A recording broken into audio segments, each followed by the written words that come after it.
கர்த்தருடைய பரிசுத்தமுள்ள நாமத்திற்கு மகிமை உண்டாவதாக. ஆசீர்வாதமான செய்தியின் வேளையிலே நான் ஆண்டவரை துதிக்கிறேன்.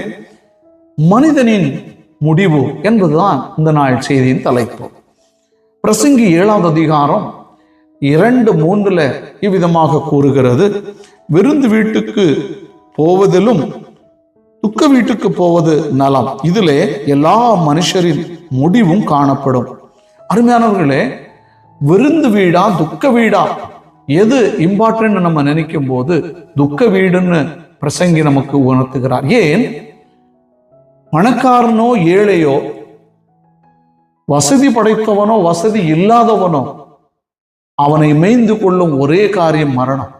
அந்த மரண வீட்டிற்கு போனால் உயிரோடு இருக்கிறதான நமக்கு நம்முடைய வாழ்க்கையிலும் இவ்விதமாக ஒரு மரணம் வரும். இந்த மரணத்திற்கு முன்பு செய்து முடிக்க வேண்டிய கடமைகளை நாம் நேர்த்தியாக செய்து முடிக்க வேண்டும். நகைப்பை பார்க்கிலும் துக்கிப்பு நலம்,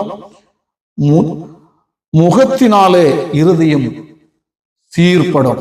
அருமையானவர்களே, முக துக்கத்தினாலே நம்முடைய இருதயம் சீர்படும். சீர்படும்படியாக நாம் மரண வீட்டிற்கு போகலாம். நம்முடைய முடிவு எவ்விதமாக இருக்கும் என்பதை அறிந்து கொள்ளும்படியாக நாம் மரண வீட்டுக்கு போகலாம்.